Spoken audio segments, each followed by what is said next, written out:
What's going on, family? Welcome to another episode of the C's Monroe Show. I am your host, and today we're here to talk about who's going to be the next big stars of Hollywood.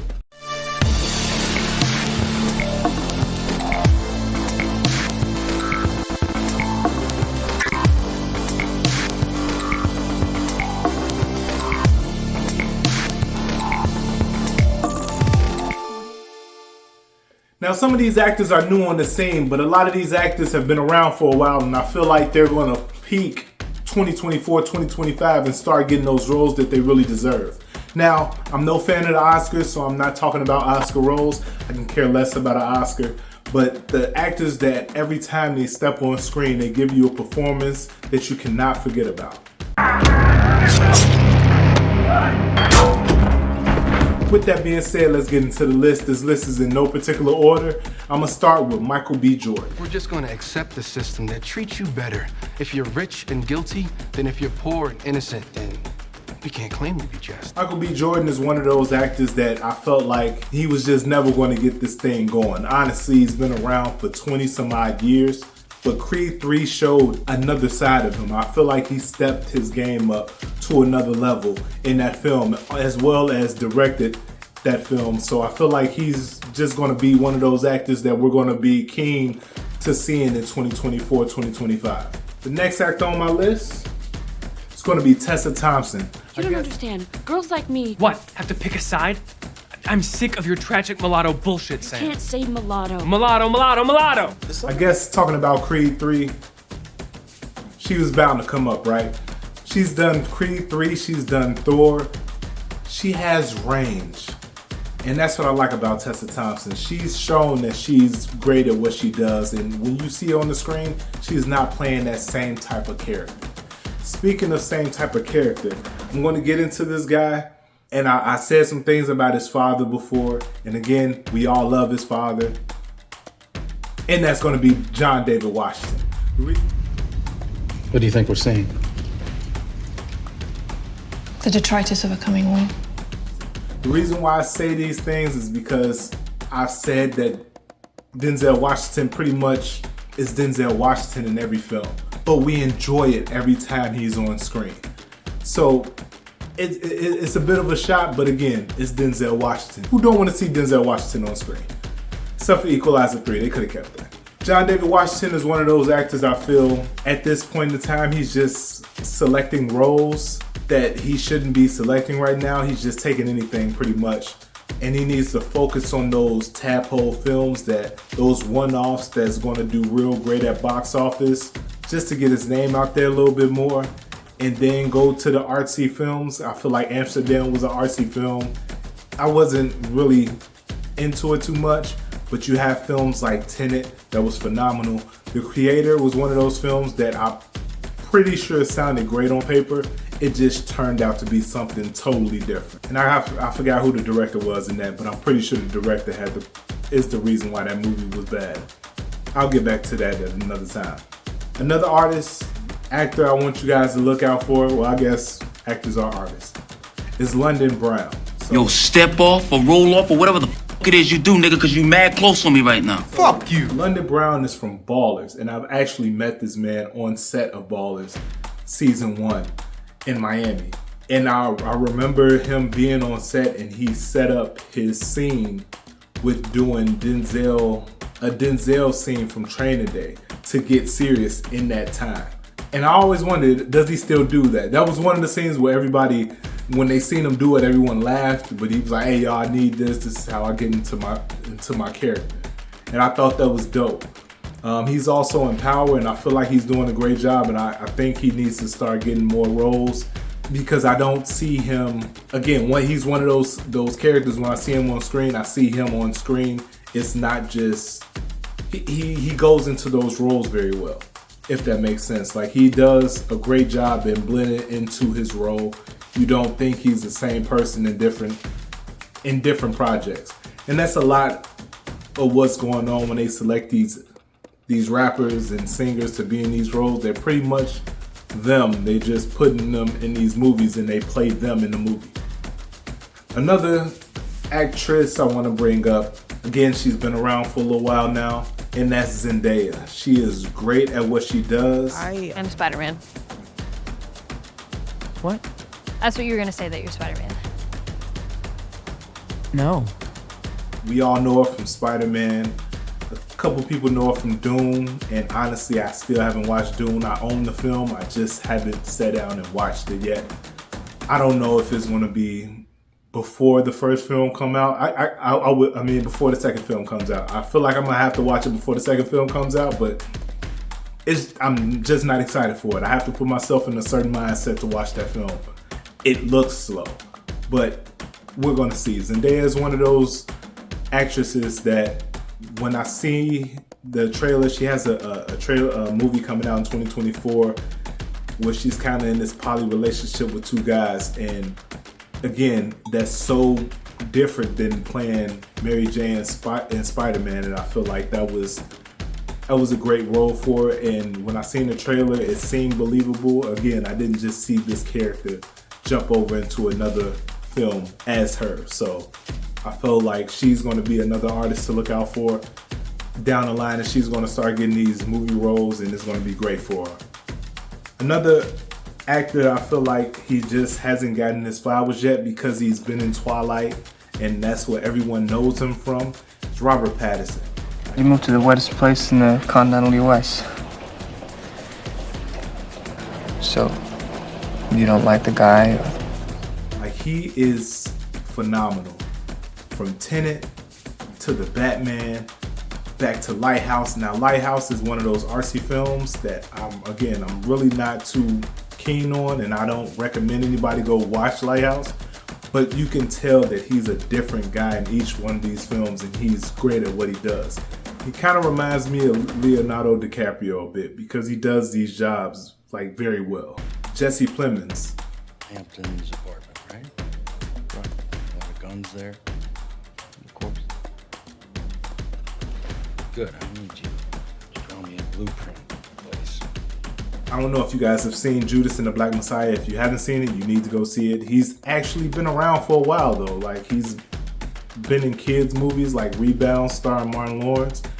He's been in a few other things, I believe, like Mike, things of that nature. Like, this guy's been around for 20 plus years, but when I seen him in Judas and the Black Messiah, just his range in acting, like, he was that believable FBI agent, and that there was scenes in the movie where you just felt like he didn't want to do what he had to do or what his boss was telling him to do, but he did it anyway. And then there's other scenes where it's like he really wanted to do this in the first place because he really switched it on and off that easy in the film, and it was just different scenes, and he was different in each scene, which was crazy. And he was creepy in one of the scenes in the movie. You guys have to go check it out. Judas and the Black Messiah, directed by Shaka King. It's a story about Fred Hampton, he's a leader of the Black Panther Party who was killed in Chicago. You guys should definitely check that film out. Jesse Plemons did a phenomenal job. He's starring in Civil War, which comes out in, I believe, April. Again, he's just one of those actors. I feel like he's been around for a while, but he's going to start getting these great roles 2024 going into 2025. Another actor that we all know about, he's been in the headlines for quite some time this year, for the last year, I might add. It's Jonathan Majors. I feel like you're an interesting man. Scotland, you're an Avenger. Have I killed you before? I feel like this situation he has right now is a hiccup. He's gonna have to sit down for a little minute. Disney pulled out. I feel like they pulled out too soon. But honestly, unfortunately, they do have options.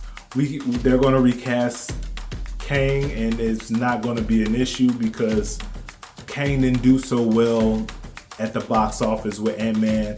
And nobody's really, if you look at the numbers, Loki hasn't been watched like that. So switching Kang to another actor, it's not going to be too much of an issue.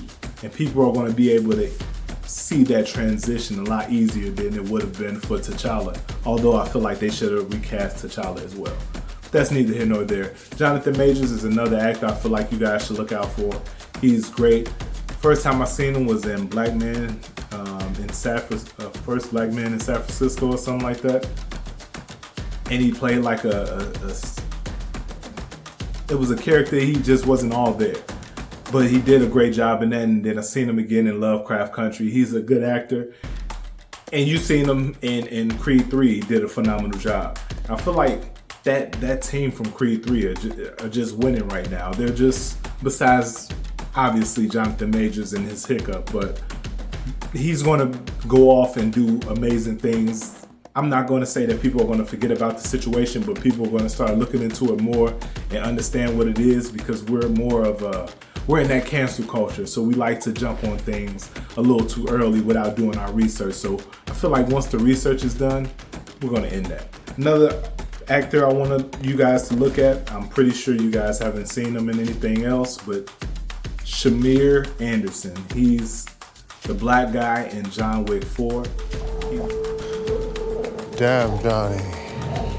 This is quite the mess you've made. I don't know you, but I know you. He was the hunter, I believe was his name in the film. He's the one with the dog. Now, I'm not saying that he did the greatest in that film. Reason being is I feel like he was trying to do range scenes, and this is a John Wick film. We don't have range in John Wick films. Like, it's just pure action. We're not here for anything else. A little dialogue, okay? This movie needs to make sense, but other than that, we just want action. So when we see him in certain scenes, and this drama scene he has with what's my man name? He played Pennywise, Bill Skarsgård. When you see him in a scene with him, and it's this emotional scene because he stabs him and he's telling him to make a choice of how he's going to get out of this wound or whatnot. I felt like that was a little too much for that movie, and they tried to get too emotional for what it was. I didn't like that. But again, he's going to be an actor you should look out for. He just wasn't able to show his acting chops in that film. Another actor I want you guys to look out for, Kingsley ben-adir. Telling you it's got worse since the tension between me and Mr. Muhammad. I met with a writer in New York a few weeks back, with two guys following us through the airport. Swear it was the same two. So with this guy, I know him from Secret Invasion. He's going to be in Bob Marley, which comes out in February. He's playing the title character. Just his range in Secret Invasion, and me seeing him again in the Bob Marley trailer, I can see that he actually studied that character without even knowing, like seeing too much of that film. Like I believe I seen like 5 minutes of the film, but like you could tell that he really studied that character. He went in for that character, and this is a different guy than in Secret Invasion. You know what I'm saying? This Marvel character. So I feel like he's going to do a lot of great things coming up in 2024. So that's another actor to look out for. So those are my 10 people that I want you guys to look out for 2024, 2025. Those are going to be the next star actors and actresses. And again, they're good now. They're actors, they're actresses now. But I feel like they're going to get that star power. Like you're going to see them a lot more in films. 2024, 2025. The reason why I keep bringing 2025 in there is because of the writer's strike, and that pushed a lot of stuff back. So you're not going to see a lot of films this year, as many films as we were supposed to get this year.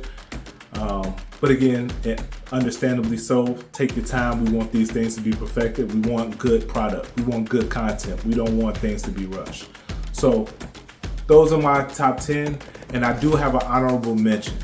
This lady has been in a lot of films, from Captain Marvel to The Woman King. I feel like I just seen her in something else recently, but her name is Lashana Lynch. And the reason why I say that she's going to be great in the next year or so is because you can tell that she overacts in her films.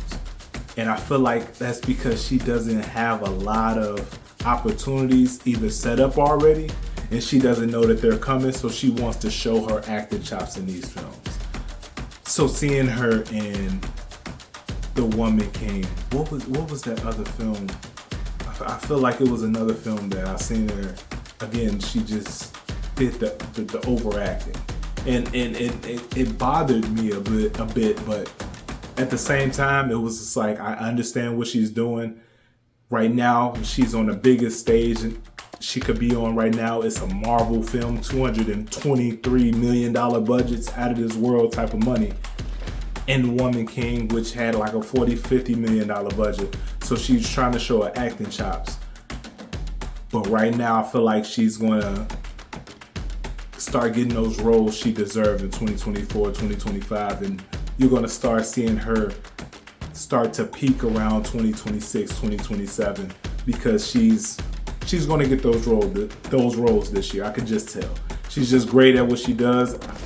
Again, I see the flaw in it, but that's just how my brain works. So I'm pretty sure you guys probably didn't even notice it. You thought she did a phenomenal job, which she did, but I can tell when someone is doing a little too much for the role. All right. So that's the show today, guys. I appreciate y'all for tuning in. Don't forget to like, subscribe, hit that notification bell. I'll see y'all next time. Peace.